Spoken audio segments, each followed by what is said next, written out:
Mövsüm dəyişəndə burun tutulması çox yayılır və bir çoxumuz bu problemi yaşayırıq.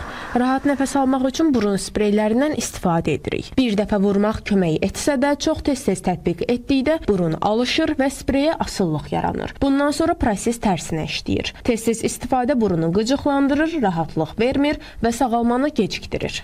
Allergoloq İsmail Əfəndiyev bildirir ki, təkcə Azərbaycanda deyil, bütün dünyada burun tutulmasının aradan qaldırılması üçün istifadə olunan spreylərdən sui-istifadə halları geniş yayılıb. Onun sözlərinə görə bu preparatlar selikli qişanı zədələyə, burun qanaxmalarına və bəzi insanlarda hətta arterial təzyiqin yüksəlməsinə səbəb ola bilər. Damar daraldıcı preparatlar, ksimetazolin, oksimetazolin digər kimi preparatlar, onlar bu nöqteyi nəzərdən ən təhlükəlidir. Çünki bir dəfə onu vurmaqla düzdür, insan hardasa rahatlıq tapır, amma bir müddətdən sonra artıq dərmanın təsiri bitir və təzədən məcbur olur ki, həmin preparatı istifadə eləsin. Bu da insanda öyrəşmə halı yaradır və ondan sonra heç də o dərmansız normal nəfəs ala bilmir. Ona görə belə hallarda həkimin təyinatı ilə bu preparatlar istifadə olunmalıdır və 3-7 gündən çox bu preparatları istifadə etmək tövsiyə olunmur.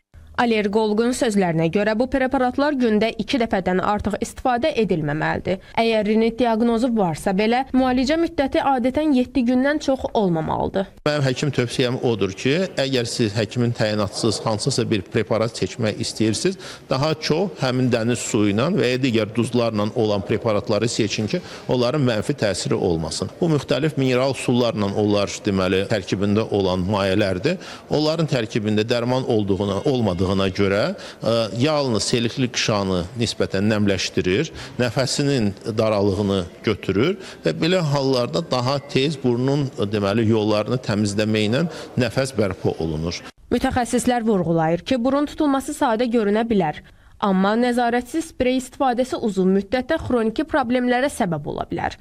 Qısa müddətli rahatlıq sağlamlıq risklərini artırır.